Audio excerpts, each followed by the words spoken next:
Hey gang, Joyce with Skipping Calves Farms.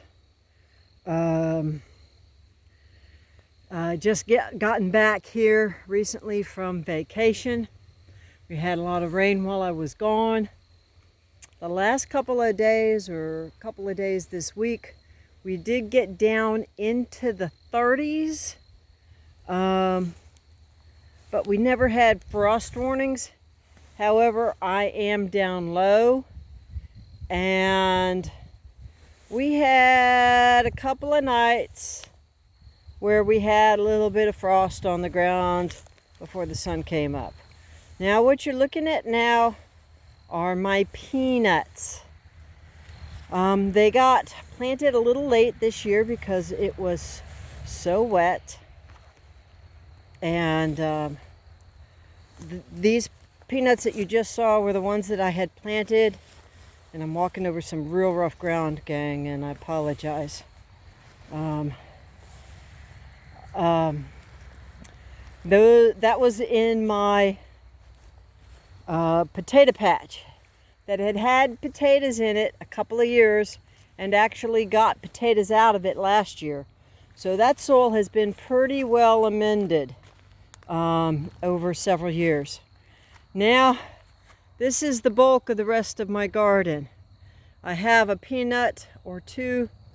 There's one real small one over there, but there's a peanut right there in the middle of the screen. And then in this row is where I had all my bell peppers, which, as you can see, actually just happened today. They dropped all their leaves. Within the last 24 hours, all the basils turned dark, and you can see some of the peanuts here have actually turned brown. We are expecting some very cold and wet weather Saturday night, Sunday morning. So I had to do some work much of the day in and about my chicken tractor. I've got several birds that are currently molting, and when I came back from vacation, they didn't look like the same flock. I don't know if it was stress or the weather or whatever, but there were some foot issues. There's a lot of molting, and anyway, so here we got a big peanut that yesterday looked a little wilted and today looks pretty sad. So generally speaking, when you're going to harvest peanuts, you want to wait until they turn yellow. They haven't quite done that. This is about the closest thing to turning yellow, and that may be on its way to turning brown. We've had sunny skies all day, but look what's coming our way. I've got about an hour to dig up all of these peanuts and try and shake all the dirt off and get them hanging or laying out in a place where they can dry for the next couple, 3 weeks. So with that, gang, I brought out my trusty pitchfork, and in a matter of just a couple of minutes was able to dig up the first plant. Looks very much like that. Just lifted up the limbs around, went underneath it with the middle, and look at that soil. Look at those peanuts. I'm gonna have me some good, well, I don't watch football anymore, but I'm gonna have some good winter and fall fresh raw peanuts.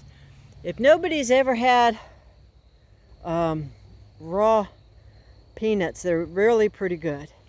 So when I moved out to California, I moved to Merced, and I was in almond country.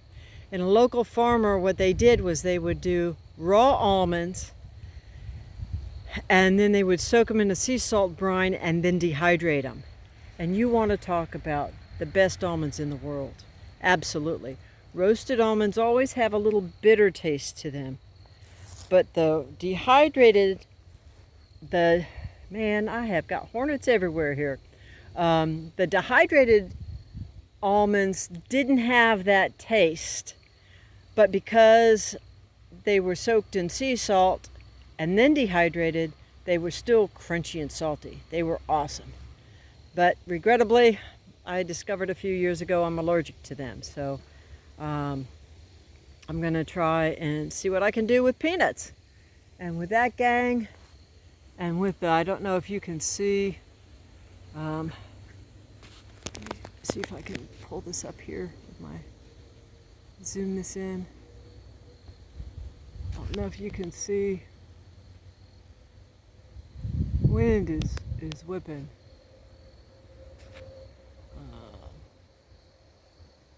I'm down low, so we're not catching quite all of it. The wind is blowing. And it's 4 or 5 o'clock in the afternoon. Sun's going down, that's usually when the wind stops. So, looks like we may be in for some weather. So with that, gang, I guess I'd better bring this video to an end. Wish you blessings for the day, and whatever you do, just keep chasing your dream. Time to dig some goober peas, some peanuts. Have a great day.